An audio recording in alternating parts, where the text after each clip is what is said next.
Welcome to the Jiu Jitsu Oracle's undisputed top tier coming out of the ADCC and CJI, where we're going to name all of the grapplers we think are undisputably S tier after the two big events a couple of weekends ago. And this is going to give us a way to talk about the absolute divisions and the super fights in the ADCC, which we've not reviewed yet. So I'm Ross. I'm joined as always by Calum. And we're going to do this by running through grapplers who we think are either definitely in or on the cusp of being in, and we will discuss their merits. So, first up, why don't we talk about the person we had as MVP for the whole weekend, double gold at the ADCC, Kaynan Duarte. Calum, do you think Kaynan is undisputedly top tier? I think so. I think of all the ADCC performances, you could argue his was the second best of all time. You can argue Hodger's is the best of all time with 8 wins, 8 submissions between his weight class and absolute. Gordon had tried to do that in the past and only managed to get 6 out of 8, and Kaynan was in the middle of that with 7 out of 8 winning the absolute and his weight division. 7 out of 8 submissions, some good opponents that he faced throughout. Beat a lot of different styles, a lot of different submissions, and just proved that when Kaynan wants to be on and is on, he is one of the very best guys in the world, and clearly S tier. Let's talk a little bit about his absolute performance then, because on the previous episode of the Jiu Jitsu Oracle, we spoke about his performance in winning the under 99 weight division. So, Kaynan beat Pato, Declan Moody, Dante Leon and Cyborg in the final. What did you think of his performance along that run? Yeah, so he had the match with Declan Moody that he beat in his first round of his weight class, or maybe the second round of his weight class, and he won by guillotine both times. Beat a couple of smaller guys. Dante was the only guy he didn't submit, so credit to Dante in that. He just won that by 2 points, and then he passed and submitted Pato. Regardless of the size, it's still impressive to pass someone like Pato's guard, especially seeing how Pato's done against some bigger guys in the past. And then same thing with Cyborg, he guillotined him like he did in his weight class as well. So I think that's a pretty good run. Obviously, Kaynan being one of the bigger guys in the absolute, facing some guys like Dante and Pato. You could argue that diminishes his strength of schedule somewhat for that, but it is the absolute division, and you are likely to face people smaller than you if you're in the 99 category. But you still got wins over guys like Declan Moody and Cyborg in that division as well. Can we put in the caveat that in the S tier, we are putting ADCC Kaynan in and not regular everyday Kaynan? Yeah, I mean, regular everyday Kaynan is still, I think you can still argue S tier. Like, you look at like the Polaris tournament that he did and the IBJJF Grand Prix where he beat like Giancarlo and that, and he beat Isaac Michel and Fabricio and Jason Rao in the Polaris. He's obviously had some losses here or there outside of that, but I think you could still argue he would be S tier outside of ADCC, but I think ADCC Kaynan is undoubtedly S tier. Okay. Let's talk about another guy who had a good showing in the ADCC and whether you think he makes the cut. Felipe Pena ran Gordon Ryan very, very close in the super fight, and we'll have a little bit of a chat about the super fight in this segment, and then won the over 99 division at the ADCC. So, first off, let's talk about the match against Gordon. What did you think of that? Yeah, so Gordon seemed to not be his normal self. I think he was having some decisions to make whether he was even going to do ADCC because of his gut issues. He decided to do it. It didn't look like his best self. Apparently, he tore his LCL early in that match as well. I think he stated that afterwards. So, yeah, maybe not the Gordon we're most used to seeing, but at the same time, it was similar in a lot of ways to the match they had more recently, that last no time limit match that ended when Felipe just kind of walked off the mat 40 minutes in. I think it's interesting. I think Felipe not to say that he's got Gordon's number because he's lost the last 2 times, but he's almost got his number in the way that he's the most stylistically troublesome match for Gordon, it seems like. Just his guard's ability to put him in 50-50 and bear trap really seems to stunt Gordon and slow down a lot of his guard passing. And he's got the ability to like threaten coming up on top and threaten taking him down in the wrestling, which we almost saw him do in that match. So my heart was racing in that match. I was really hoping Felipe was going to get the job done, and it was looking in a lot of positions, a lot of places in the match like he was going to get the job done. He lost very narrowly by 2 points, but like I say, almost got Gordon's number just in the fact that it's like by far stylistically seems to be the hardest match for Gordon. So even though he lost that match, that was his only loss of the weekend. You could argue it was also his most impressive performance, and then he had a really good performance in his weight class as well. So does he make the cut? So looking at his weight class, he got 3 out of 4 subs. Sub to Luke Griffith in the final, showed some real killer instinct, taking him down, getting to the back. I think the strength of schedule in that weight class can be questioned, although you could argue some of those guys are like up and coming in the next generation and are at that level. Looking at the guys he lost to recently, it's the likes of Gordon, Meregali, Craig Jones, that's like since the last ADCC, so I'm really swithering on this just because the guys that he's lost to are up there, you know, Craig, Meregali, Gordon, that's like the top of the tier.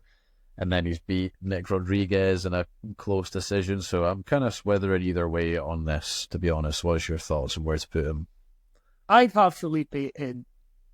I think that match against Gordon came down to one exchange where Felipe went for the takedown in overtime and kind of in an attempt to get Gordon's back. Ultimately, Gordon managed to roll through and get on top. This is why you need to train your scrimmage wrestling.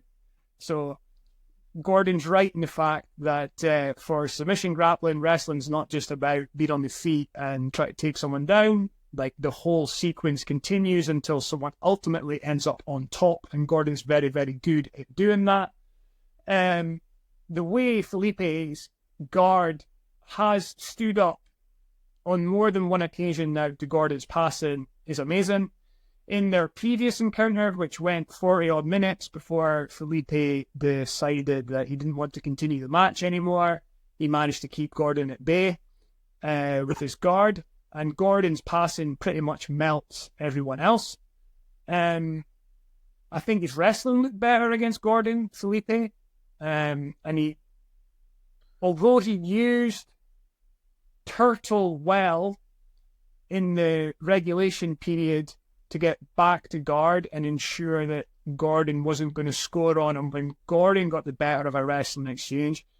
Ultimately, in the overtime, it was Felipe who initiated the opening to try and wrestle Gordon down.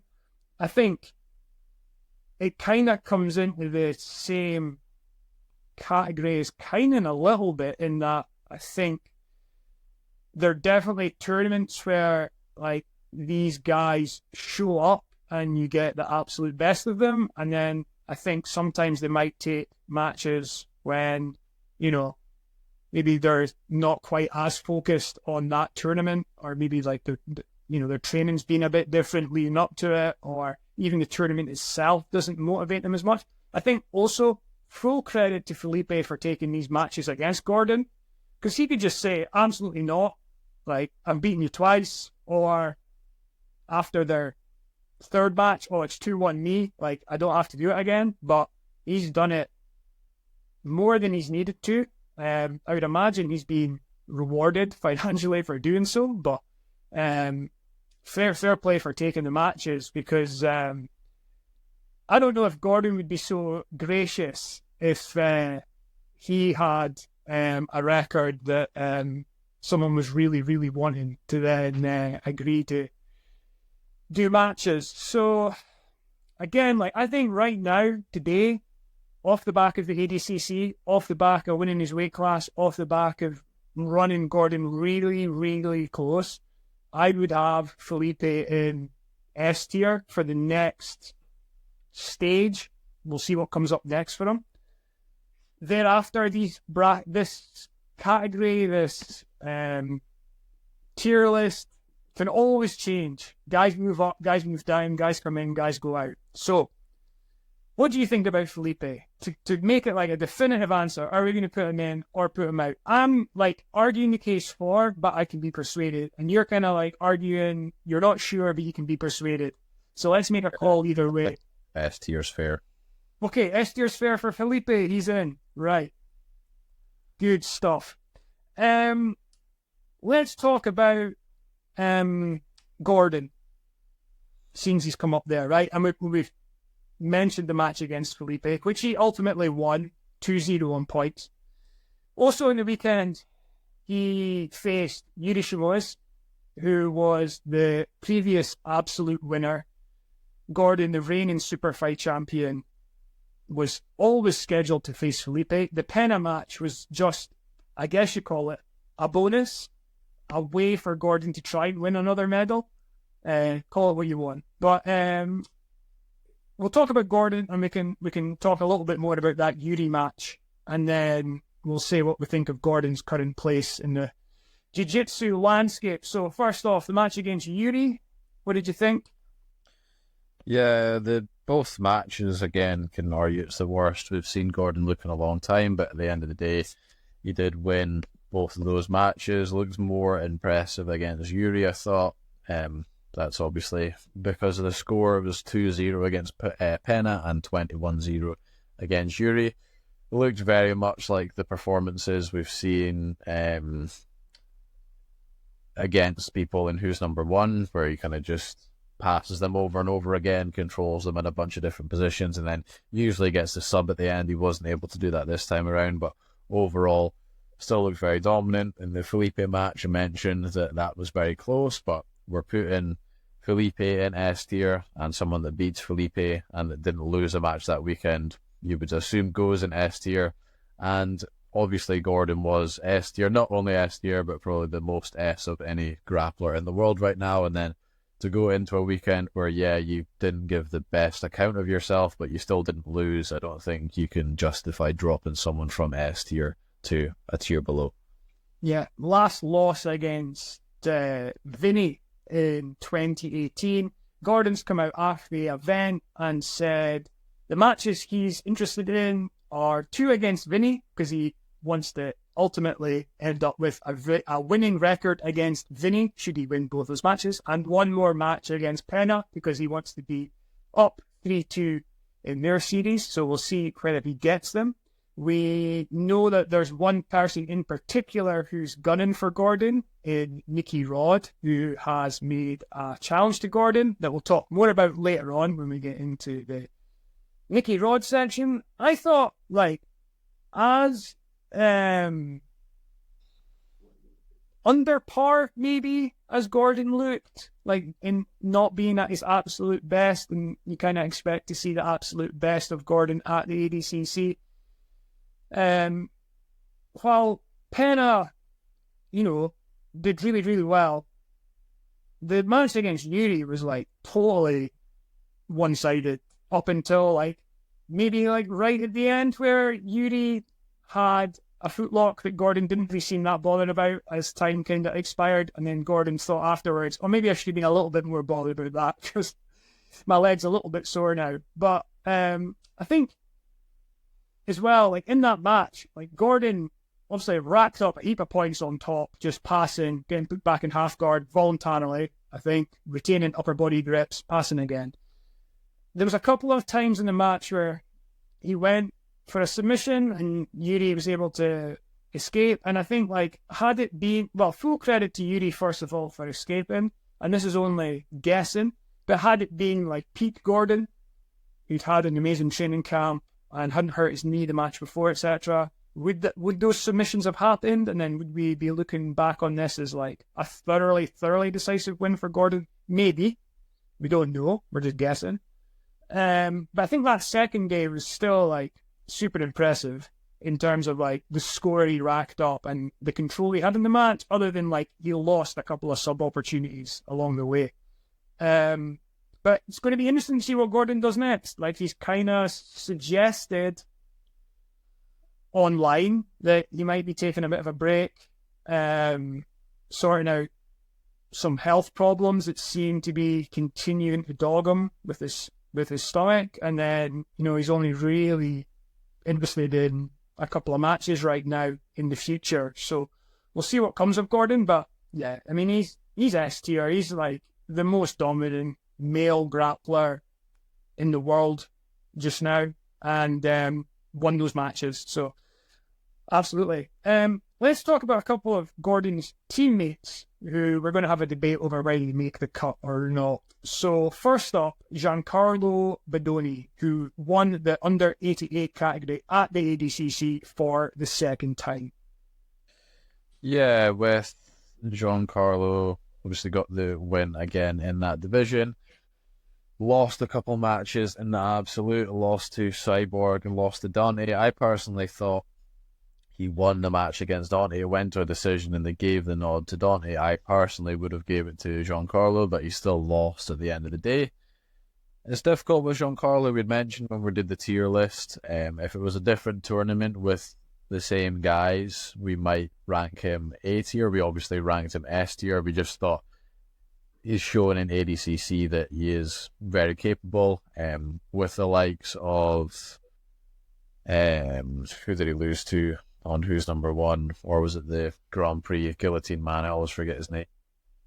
The Guillotine Man, Pedro Marinho. Yeah, like the likes of Pedro Marinho that have beaten him. If this was a different tournament, we might have ranked Pedro above Giancarlo, but again, like ADCC, different thing, and we ranked him top. So it depends if you're talking about him overall. I mean, you could still make the argument S tier, but you could also make the argument A tier. I think for his weight class at ADCC, I still think he is S tier. He's pretty untouchable at that weight, it seems. Outside that in the absolute, or outside the ADCC, you could make an argument for A tier instead of S tier, but depends what you're judging it by. What do you think?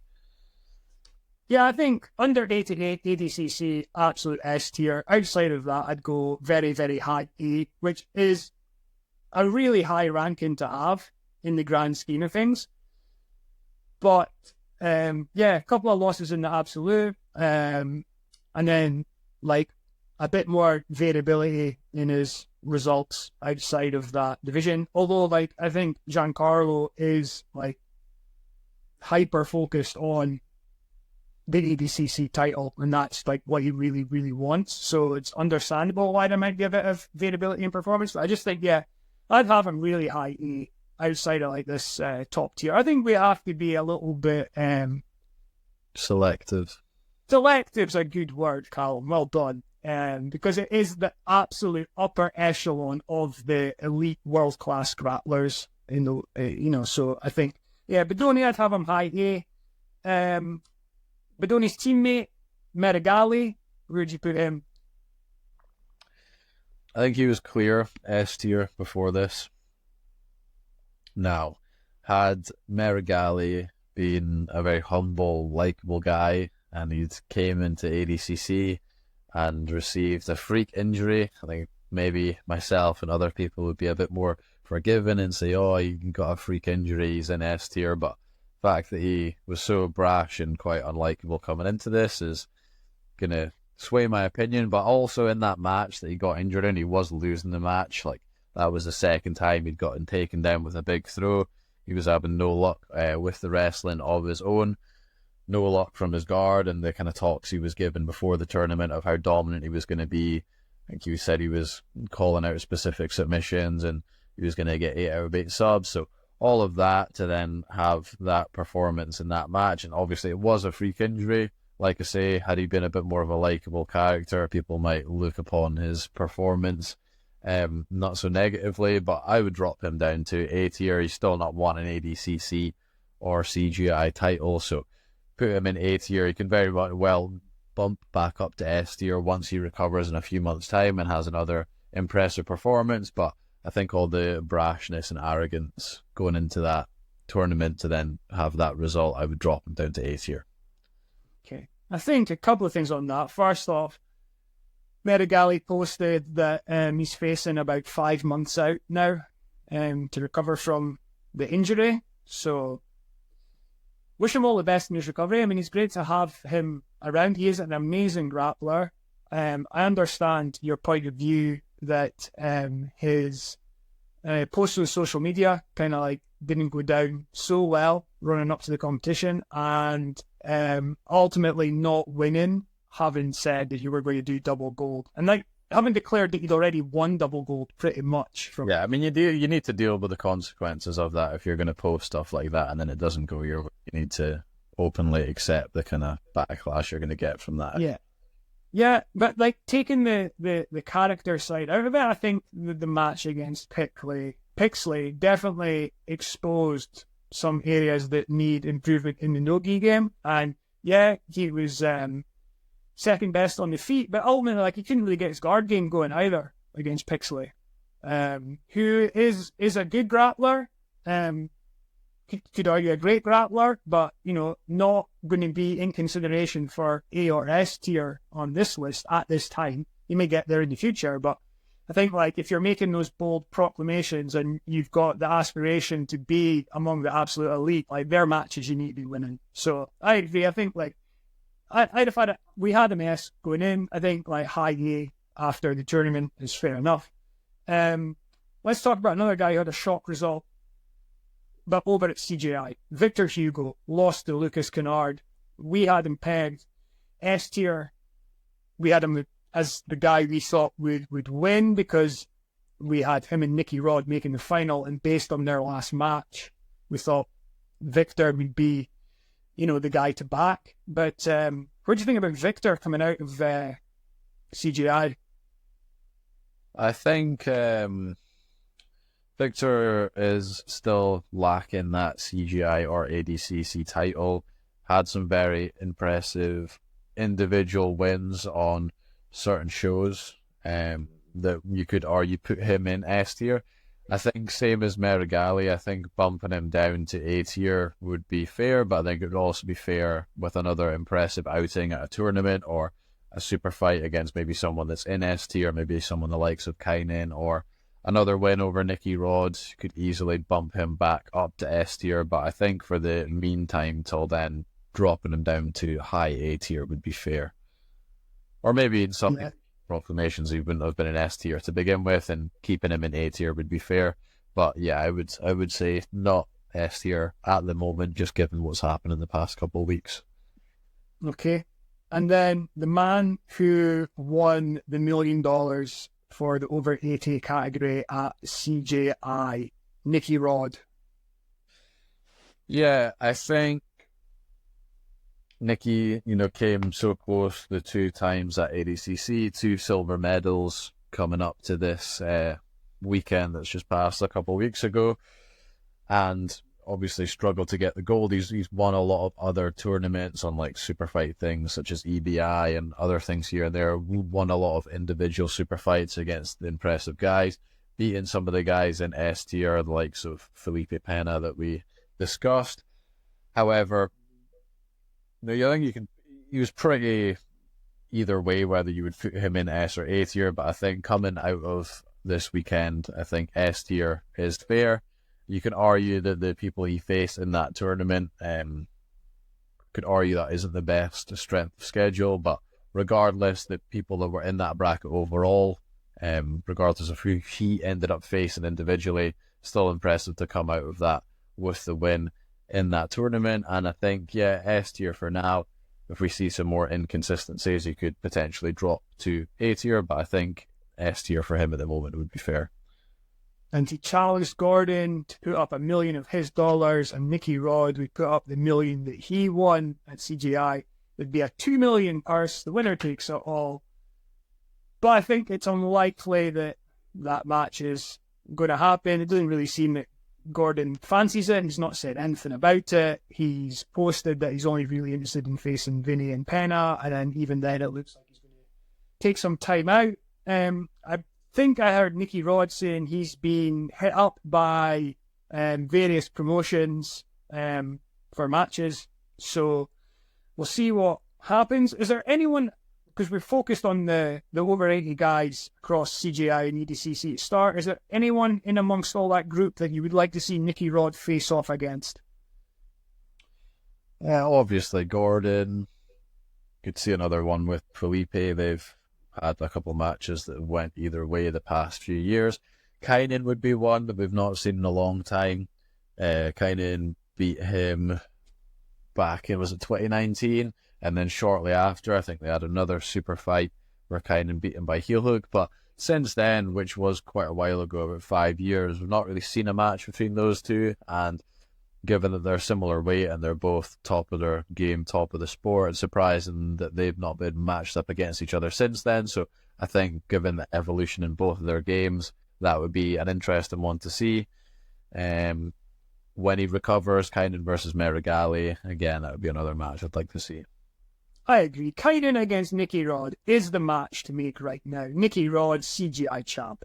Kaynan, double gold at ADCC. And they've not faced each other in a long, long time. So if I was a fight promotion, jiu-jitsu promotion, that's the match I'd be trying to make. Okay, so that's the over 80 guys. In our top tier, we have Kaynan, Pena, Gordon, and Nicky Rod.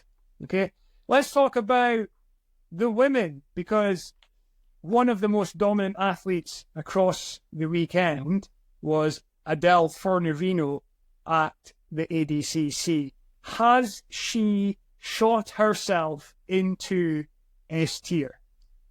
I think definitely. Winning your weight class is one thing. You could potentially make an argument that puts you into S tier depending who you beat and how you beat them. But to be the first ever women's ADCC absolute winner and to do that as a competitor in the smallest weight class is very impressive. A lot of submission wins as well. And then her strength of schedule throughout her weight class and the absolute was very, very impressive. So, you know, probably not on a lot of people's radars beforehand. I think she very much was breaking onto the scene this year and last year, but I think this performance definitely catapults her into S tier. And let's talk about the absolute, just so we have some coverage of that. So she beat Brianna Saint-Marie by armbar. She then beat Rafaela Guedes, who is the over 65 champion, by leg lock. And then beat Bia Mesquita, who some have as the greatest female grappler of all time, in the final by points, after getting to a position where she was very, very close to a sort of triangle choke / armbar. So her guard was absolutely phenomenal, too hot to handle for a lot of the women across the two divisions she took part in. And I thought that was really interesting that her size wasn't really a factor in the way that she latched herself onto the limbs of the people she was against. Yeah, very, very sticky, great submission attacks. I think looking at her run as well, looks like to me the most impressive run in a single day in women's grappling history. I mean, you look at Bia Mesquita, Rafaela Guedes, especially just after winning her division, Brianna Saint-Marie, Bianca Basilio, Maisa Bastos, and then before that as well, she just beat Annalena Rodriguez. So before, like the last couple of months, you could argue she's not really beaten much people that are that noteworthy, but then that recent run is like probably the most impressive I can think of in women's grappling history. Yeah. One person who she didn't face in the absolute, because they didn't enter the absolute, but they had an amazing performance over the weekend, is Ana Carolina Vieira. And I'm swithering as to whether to put Ana in S tier or not. And I will admit, I think she was undervalued by us, primarily me, going into the event. Because I believe we had her as a dark horse to win, which, like, she is hugely credentialed, and we spoke about that, like her past achievements. It was just that I hadn't seen so much of her over the last year, so wasn't sure about form, etc. going into the tournament. And I'd read some previews kind of suggesting the same thing. And if Anna was to win, they thought that like she had to have like, you know, an exceptional day. And as it turns out, she had an exceptional day. But also the last person to beat someone who will make S tier, and we'll talk about in a minute, Ffion Davies. So, like, for Anna to beat Helena Cravar, beat Bia Mesquita, beat Amanda Levy back-to-back to win the ADCC title, having that Ffion victory on her resume, even although this is a no-gi tier list and that was in the gi, I think she's right on the cusp of like jumping into the S tier. And I think coming out of this, I would like to see matches between Adele, Ffion, and Anna Carolina in whatever order they come about. But I think they're the interesting matches to make in the women's division. What do you think? Is Anna like high, super high, as high as she can get in A, perhaps, or over the threshold into S? Anna didn't do the absolute, did she? No. I think A would be fair, like you say, like the lack of activity as of late, and then, you know, very impressive to win that division considering who was in it, but it was still 3 matches, you know, because it was the women's division. So I think A tier would be fair for her. I think she's another one that could quite easily jump into S tier, and I'm sure she'll have some opportunities coming her way to prove that with some super fight opportunities and such. So I think A would be fair at the moment, but we could easily see her jump into S tier in the near future. Yeah, and it's interesting mentioning Anna and Adele right now, because we will admit that retrospectively, although at the time we made the tier list, you can defend the decision, they're two that look undervalued now. And just before the podcast started, I think we agreed that Levi, Jones-Leary, Jay Rodriguez, and Wagner Hosha by a hair are all undervalued in retrospect. Yeah. If anyone's listening and can think of anyone else that we definitely like undervalued, please let us know in the comments, but we think they're the guys. Okay, Ffion Davies, S tier, yes? Yeah, it was S tier before, looked good in her match. No reason to drop her below S tier, so I think that's pretty self-explanatory. Yeah, match was against UFC competitor Mackenzie Dern, who previously had an exceptional time in Jiu-Jitsu, racking up numerous titles. So yes, great win for Ffion, and very much like top of the S tier still in the women's division. Let's talk about under 80 guys. Baby Shark. Yeah, I think Baby Shark would have been S tier before. You could argue the loss to Pato and WNO bumped him down, but he did receive an injury in that match, and outside of that, in no-gi anyway, he looked pretty untouchable, winning ADCC the last time around, and then he got the job done this time as well. So I think S tier is very fitting for him.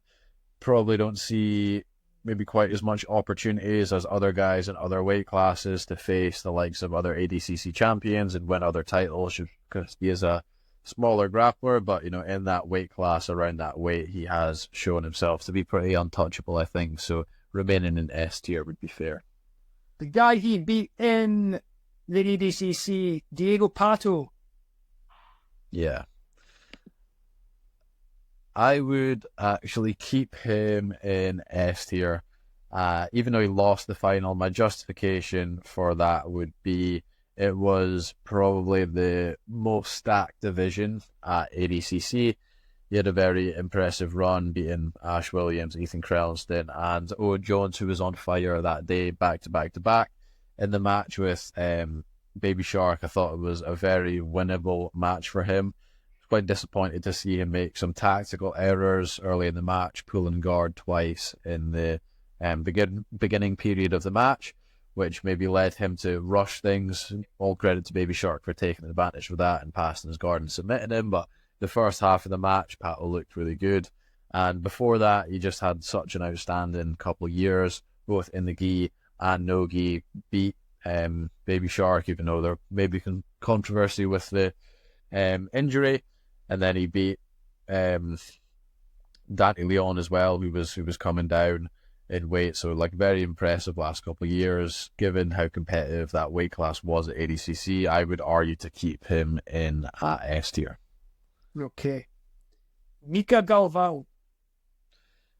Mica is an interesting one to talk about because he won his division. He got a win in the absolute and then he lost to Dante. So he would have been S tier before this, and then the fact that he won his division, you can definitely make the argument, and probably is the case, that he doesn't drop below S tier. But for me, with Mica, his aura definitely dropped in this competition. I think this is by far the most human he's ever looked. We spoke about in a lot of podcasts in the past how mentally nerve-wracking it must be facing Mica, because he seems so unbeatable and he can submit you in any number of positions at any time in the match.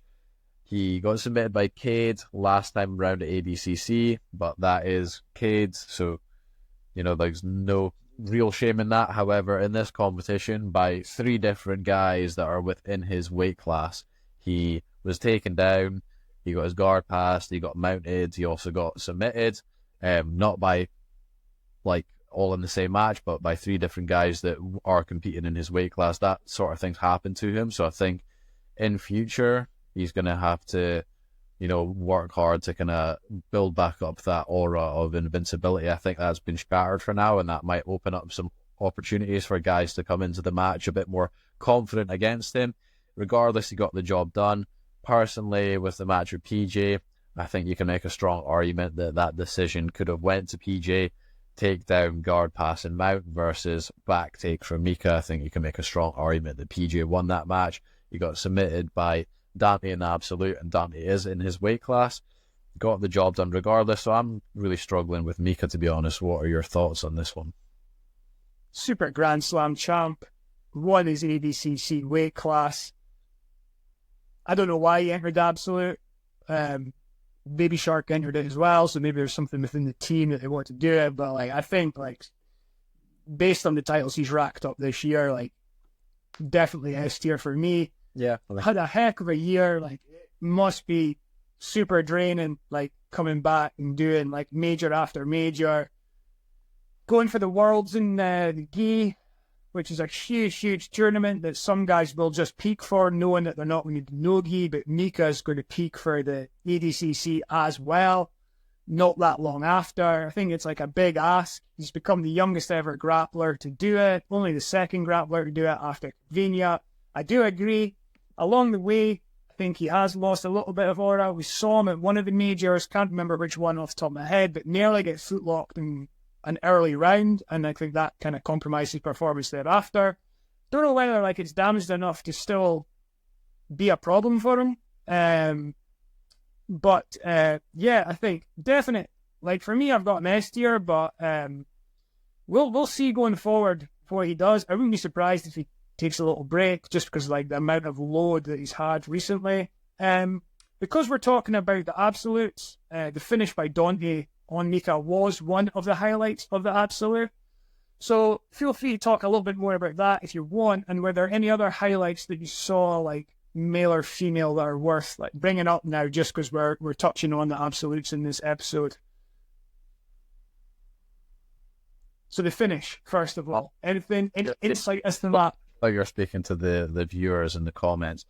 As far as the absolute, I'm just trying to think. I think it was impressive for Cyborg to get there at that age, especially given the fact that he had a long run in his weight class as well. So that was impressive. Yeah, good showing from Dante in general, getting 2 wins over guys that had just won their weight classes in 77 and 88, Mica and Giancarlo. So yeah, I think good performance from him and very impressive. Okay, good. And the finish against Mica, anything you noticed?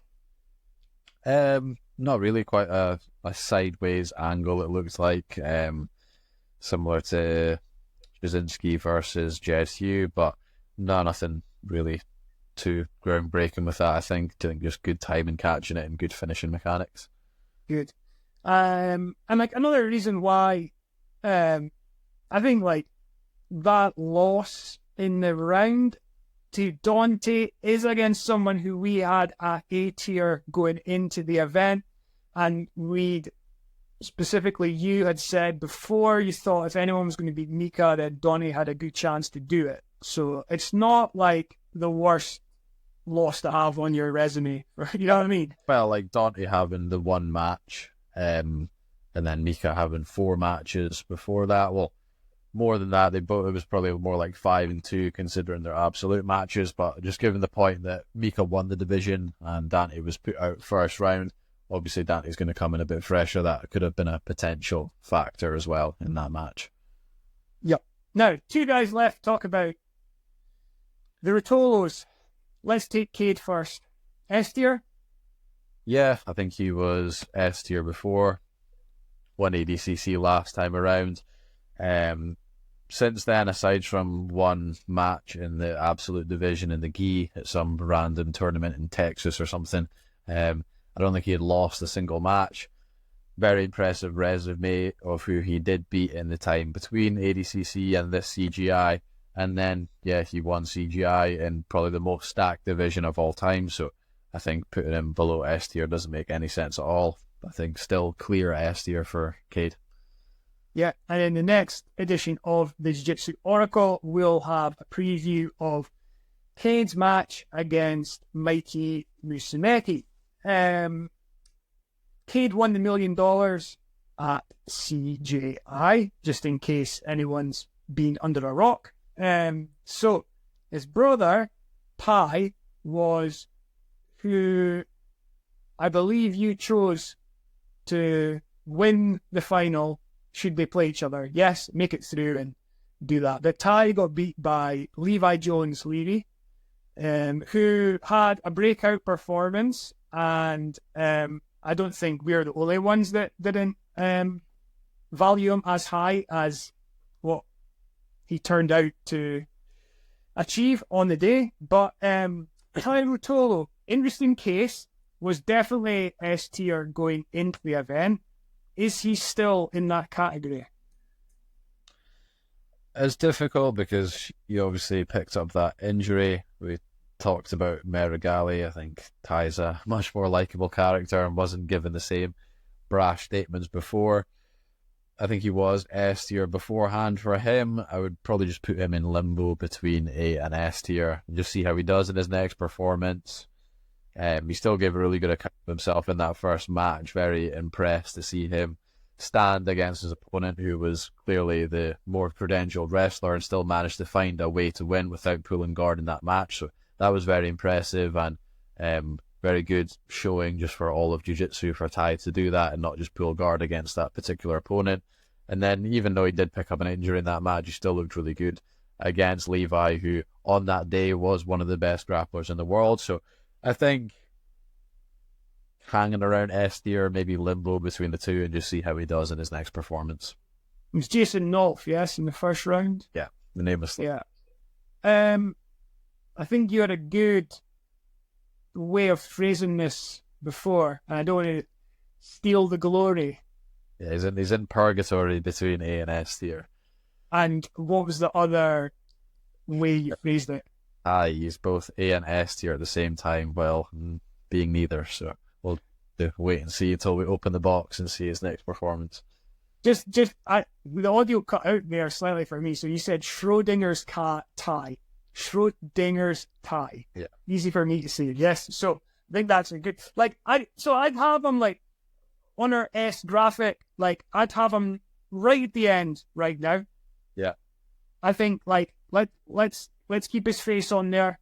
But I think, I want to see like a big bounce back performance from Tye in the next event. I think like that one loss to Levi, who was absolutely amazing on the day, and Tye might have been compromised through the match by an injury. So it's a difficult one. But I mean, like any next event comes up, like Tye's there. I'm picking Tye to go quite far. You know, I don't think like this kind of takes away. So yeah, let's just put him S, but probably like the last of the S contenders. Next up for the Jiu-Jitsu Oracle, previews of Kade's match against Mikey, and there's a Polaris event in the UK, which is headlined by Diego Pato against Ash Williams, and it also has many other great grapplers on the card, such as Kaynan Duarte and Jay Rodriguez. So we'll be getting into that in the next edition of the Jiu-Jitsu Oracle. But for now, let us know what you think about our S tier